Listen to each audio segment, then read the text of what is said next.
রমজানে বর্জনীয়, 1 নাম্বার বর্জনীয় বিবাদ বর্জন করা আর অশ্লীলতা বর্জন করা, বিবাদ আর অশ্লীলতা বর্জন করা। সহিহ বুখারীর বর্ণনা 1904 নম্বর হাদিস, 1904। এই হাদিসের মধ্যে আছে রাসূলুল্লাহ সাল্লাল্লাহু আলাইহি সাল্লাম বলেন, ইযা কানা ইয়াউমু সাওমি আহাদিকুম ফালা ইয়ারফুস ওয়ালা ইয়াসখাব ওয়া ফি রিওয়ায়া ওয়ালা ইয়াজহাল।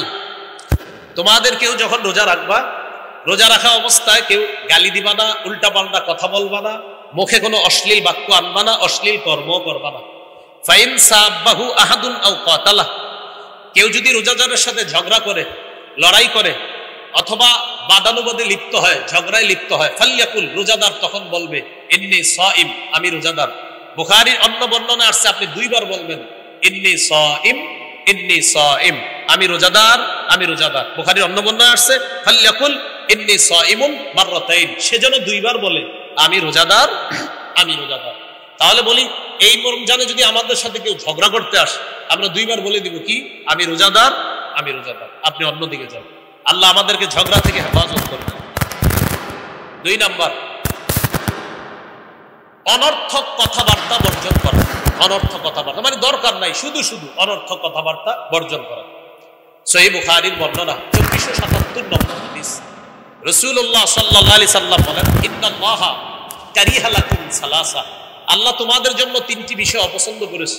প্রিয় মুসলমান ভাইরা, আল্লাহ আমাদের জন্য কয়টি বিষয় অপছন্দ করেছেন? তিলা ওয়া কাল, 1 নাম্বার অনর্থক কথাবার্তা আল্লাহ অপছন্দ করেছেন।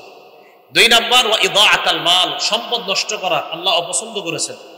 3 নাম্বার ওয়া কাসরাতাস সুআল, অনর্থক বেশি প্রশ্ন করা আল্লাহ অপছন্দ করেছেন। অনর্থক প্রশ্ন আল্লাহ অপছন্দ করেছেন। এই 3টা বিষয়, এই হলো 2 নাম্বার অনর্থক কথাবার্তা বর্জন করা। 3 নাম্বার বর্জনীয় মিথ্যা কথা বর্জন করা। একটু বাংলা বলি আমার সাথে, বলেন মিথ্যা হলো সমস্ত পাপের আম্মা। মা, সমস্ত পাপের মা কি? মিথ্যা। সমস্ত পাপের মা হলো মিথ্যা কথা বলা। রাসূলুল্লাহ সাল্লাল্লাহু আলাইহি সাল্লাম বলেন, বুখারীর বর্ণনা 1903 নম্বর হাদিস, মান লাম ইয়াদা কাওলা যুর আল আমালা বিহি ফালাইসা লিল্লাহি হাজাতুন ফি আইয়াদা তাআমাহু ওয়া শারাবাহু। যে ব্যক্তি রোজা রাখলো কিন্তু মিথ্যা বর্জন করতে পারলো না, সে খানা না খাইলো আর পানি পান না করলো, এগুলোতে আল্লাহর কাছে কোনো গুরুত্ব নাই। সে যে মিথ্যা বর্জন করতে পারলো না আর খানাও খাইলো না, একদিক দিয়ে সে খানা পিনা থেকে জিহ্বাকে হেফাজত করলো, আরেক দিক দিয়ে সে জিহ্বার মাধ্যমে মিথ্যা কথা বললো। নবীজি বলেন তার এই না খাওয়া আর না পান করার মধ্যে আল্লাহর কাছে কোনো গুরুত্ব নেই। তাহলে আমরা মিথ্যা বলবো না। আমাদের দেশে রমজান যত কাছায়, আমাদের দেশের কিছু অসাধু মানুষ তত বেশি মিথ্যাবাদী হয়। রমজান যত কাছে, এই যে দেখবেন শুরু হবে তরমুজ, খেজুর, এই সিন্ডিকেট ভয়ঙ্কর এক বলয়ের মধ্যে পড়ে যায়। তো রমজান মাসে মাশাআল্লাহ সবাই কেনাকাটা করে, জুতার দোকানে গেছেন জুতা কিনতে, ভাই কত? 1300, 1250 দেই। আপনি আমার পরিচিত মানুষ, এই জন্য বলছি 1300, অন্যদের কাছে আরো বেশি। ভাই দেন না, আল্লাহর কসম ভাই, কিনা আছে 1230 করে। আচ্ছা 1250 দেন, 20 টাকা লাভ। সদরঘাট গিয়া খোঁজ নিয়ে দেখা যায় 400 টাকা করে কিনে। তা আমি বলছি না যে 400 করেই কিনা, যদি 1230 হয় সত্যি সত্যি তো সত্য। আপনি যদি 1230 দিয়ে না কিনে কম দিয়ে কিনে 1230 বললেন, সত্য হলো না মিথ্যা হলো? মিথ্যা কথা বলা যাবে। আল্লাহ আমাদেরকে হেফাজত করেন। 4 নাম্বার গীবত বর্জন করা। গীবত, এটার ব্যাপারে একটা বাংলা যদি পারি আমরা লিখে রাখবো, ঘরে পকেটেও রাখবো। বলি গীবত হলো আমল ধ্বংসের নীরব ঘাতক। আমল ধ্বংসের নীরব ঘাতকের নাম কি? গীবত। হ্যাঁ, বলেন ঘি ভাত দিয়ে মজলিস শুরু হয়, গীবত দিয়ে শেষ হয়। আমাদের পার্সোনাল মজলিস গুলা, পার্সোনাল যে মজলিস, এ মনে করেন 5-6 জনের, ঘি ভাত দিয়ে শুরু হয়। মানে ঘি ভাত ভালো জিনিস, এটা দিয়ে শুরু হয়। একটু পরে বলে ভাই ঘিটা প্রত্যেকে আনছেন অমুক, অমুকে তো খারাপ মানুষ, শুরু হয়ে গেল ঘি ভাত। মানে ঘি কিনছেন কার থেকে? অমুক। ও সে তো সুবিধার লোক না। তাহলে ঘি ভাত দিয়ে শুরু হলো, শেষ হলো ঘি বদ দিয়ে। মানে ঘি ঘ, আরেকটা হলো ঘি গ, একটা ভাত আর একটা বত। তো ঘি ভাত ভালো জিনিস, এটা যাতে যেতে হয়ে যায় গীবতের মধ্যে। তো জিহ্বার মধ্যে আপনার গীবত দেখবেন, ঘি ভাত এটাও মজার জিনিস, গীবতও মজা। মজার ব্যাপার দুটোটার জন্য জিহ্বা মজা, খুব মজা। গীবতে কিন্তু অনেক মজা, আবার ঘি ভাত এটাও মজা। তো সবই মজা, এই জন্য এক মজা ভালো আর এক মজা খারাপ। তো গীবত এটা আমল ধ্বংসের নীরব ঘাতক। আল্লাহ আমাদেরকে হেফাজত করেন। এবার একটা গুরুত্বপূর্ণ বিষয়, ঝগড়া করি কি দিয়ে? আচ্ছা, অনর্থক কথা বলি কি দিয়ে? মিথ্যা বলি কি দিয়ে? গীবত করি কি দিয়ে? তাহলে কি বোঝা গেল? ঝগড়াও জিব্বা দিয়ে, গীবতও জিব্বা দিয়ে, মিথ্যাও জিব্বা দিয়ে, অনর্থক কথাও জিব্বা দিয়ে। তাই আজকে থেকে জিব্বাকে অনর্থক কথা থেকে বাঁচাতে হবে, ঝগড়া থেকে বাঁচাতে হবে। তিরমিজি 2616 নম্বর হাদিস, রাসূলুল্লাহ সাল্লাল্লাহু আলাইহি সাল্লাম বলেন, হাল ইয়াকুব্বুন নাস ফিন নারি আলা ওয়ুজুহিহিম আও আলা মানাখিরিহিম ইল্লা হাসাইদু আলসিনাতিহিম। বেশিরভাগ মানুষের মাথাটা নিচে, পাগুলা উপরের দিকে দিয়ে জাহান্নামে নিক্ষেপ করা হবে শুধু জিহ্বার অপরাধের কারণে, শুধু জিহ্বার অপরাধের কারণে। ভাই আমরা জিহ্বার অপরাধ থেকে নিজেদেরকে বাঁচানোর চেষ্টা করব, আল্লাহ তৌফিক দান করেন। তিরমিজির হাদিস 2406 নম্বর হাদিস, উকবা ইবনে আমির রাদিয়াল্লাহু তাআলা আনহুর বর্ণনা, রাসূলুল্লাহ সাল্লাল্লাহু আলাইহি সাল্লামকে জিজ্ঞাসা করলেন, মান নাজাতু ইয়া রাসূলুল্লাহ, ওগো আল্লাহর নবী মুক্তির উপায় কি আপনি আপনার কাছে জানতে চাই। নবী বললেন, মুক্তির উপায় তিনটি। মুক্তির উপায় কয়টি? তিনটি। এক, আমসিক আলাইকা লিসানাক, তোমার জিহ্বা তুমি নিয়ন্ত্রণ করবা। দুই নাম্বার, ওয়ালিয়াসাকা বাইতুকা, তোমার ঘর যেন তোমার জন্য প্রশস্ত হয়। আচ্ছা, ঘর প্রশস্ত হওয়া দ্বারা কি উদ্দেশ্য? উদ্দেশ্য হলো কাজ শেষে তাড়াতাড়ি বাসায় আসবেন। আপনি 6টায় বাসায় আসার কথা, রাত 10টা 11টা বাজে স্ত্রী ফোন দেয়, আপনি কোথায়? আপনি বলেন বন্ধুদের সাথে আড্ডা দিচ্ছি। না, আড্ডা দেওয়া যাবে না, হয়তো কাজে, না হয় বাসায়।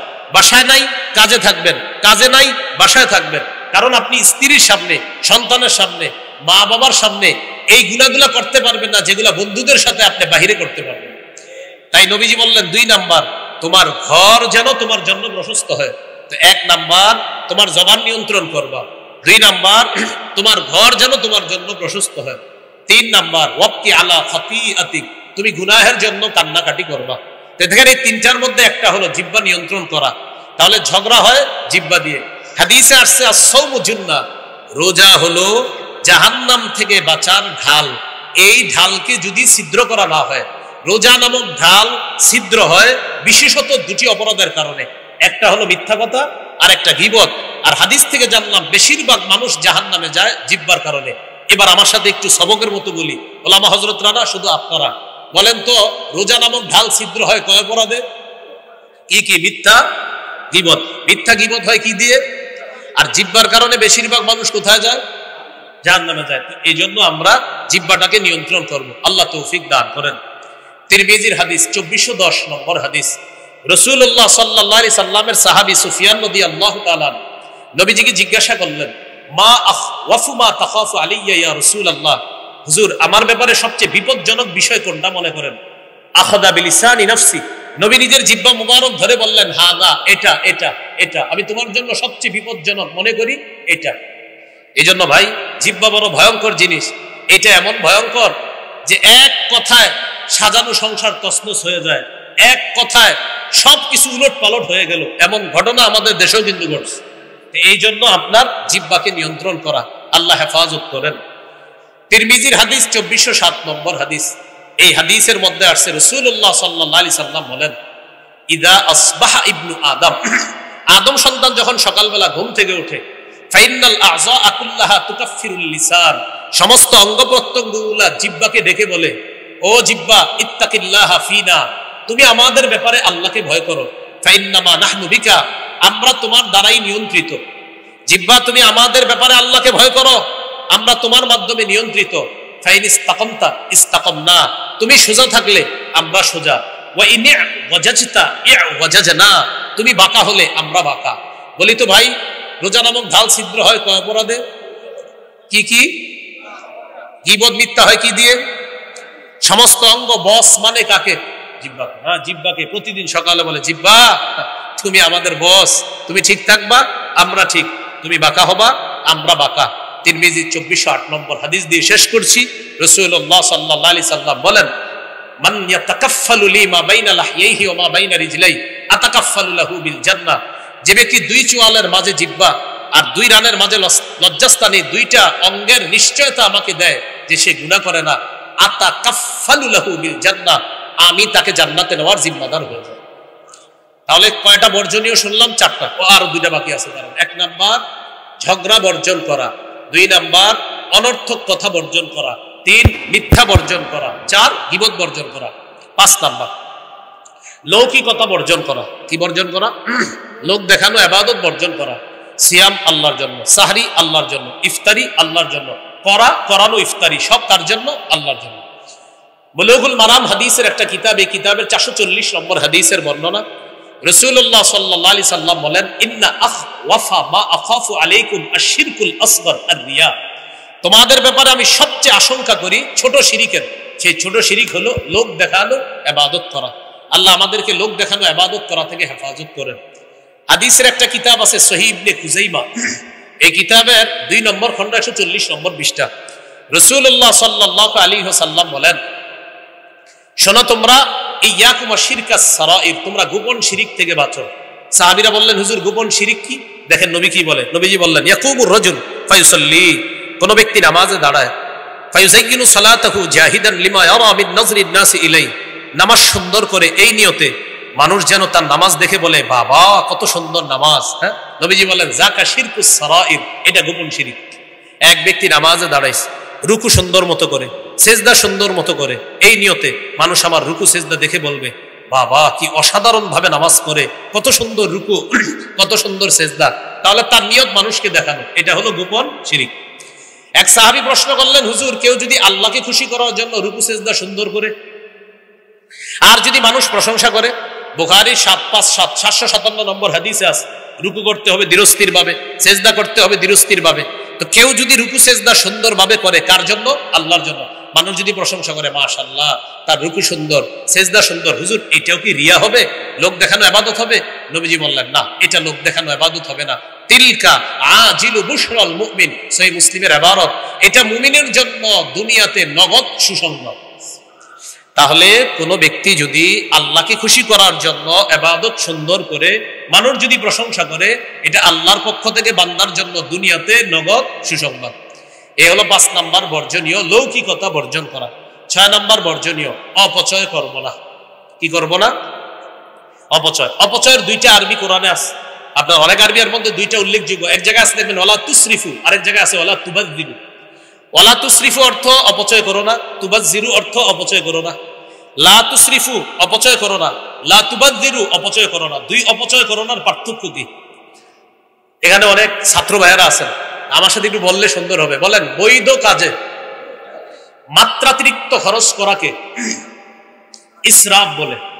এর মানে বৈধ কাজে আপনি প্রয়োজনের বেশি খরচ করার অপচয়টার আরবি হলো ইসরাফ। বৈধ কাজে অতিরিক্ত খরচ করার আরবি হবে ইসরাফ।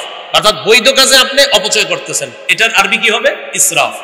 এবার বলেন, অবৈধ কাজে কম বেশি খরচ করাকে তাবযির বলা হয়। মানে অবৈধ কাজে কম খরচ করেন, বেশি খরচ করেন, এটাই অপচয়, আর এটার আরবি হলো তাবযির। এজন্য কোরআনে যেখানে আছে ওয়ালা তুবাযযির তাবযীরা, এটা মানে অবৈধ খরচ করবা না, এটা অপচয়। আর দেখবেন কোরআনে আছে কুলু, খাও, ওয়াশরাবু, পান করো, ওয়ালা তুসরিফু, তো খাওয়া তো ভালো জিনিস, পান করা ভালো জিনিস, আল্লাহ বলছে ওয়ালা তুসরিফু, অতিরিক্ত খাও না। মানে আর আমাদের রোজাদার, রমজান মাসে রোজাদাররা দলিল দেয় আল্লাহ নাকি বলছে বেশি খাইতে বেশি পান করতে রমজানে, আল্লাহ জানি কোথা গুই পাইছে, তখন সাথে সাথে বলে আল্লাহ নাকি বলছে কুলু ওয়াশরাবু, খালি খাও আর পান করো। এটা বইলা কি বলে? মাগরিবের জামাতে যায় না, আপনার ইফতারি করতে করতে মাগরিবের জামাতে যায় না। ভাই, আল্লাহর এক বিধান পালন করতে গিয়ে আরেক বিধানে যেন শিথিলতা না আসে। মনে রাখবো, আমার ইফতার যেন মাগরিবের জামাত ছুটার কারণ না হয়, আমার ইফতার যেন মাগরিবের জামাত ছুটার কারণ না হয়। তো এখানে দেখেন আল্লাহ বলছে খাও, পান করো, ওয়ালা তুসরিফু, অপচয় করো না। এই অপচয় বৈধ কাজে অপচয়, আপনি খাইতে খাইতে গলা পর্যন্ত, আপনি কি কইছে এত খাইতে, এরকম, এটা কিন্তু ঠিক না। 10 জনের খাবার রান্না করবেন, মেহমান আসবে 10 জন, 12 জনের রান্না করলেন বা 13 জনের, আপনি 30 জনের রান্না করছেন, কেন এতগুলো খাবার রান্না করলেন?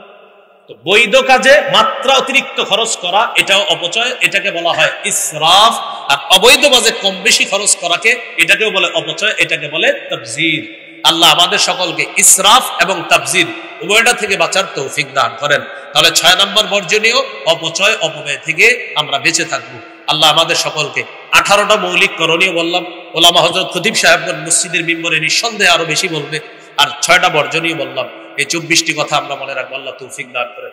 ও একদল ভাই আসছে, আমাকে একটা এলান দিতে বলছে, আমার একটা সংকলন আছে মিম্বরের আমানত, এখানে তারা নিয়ে এসেছে, আমাকে বলছে বলার জন্য। 1 থেকে 8 খণ্ড।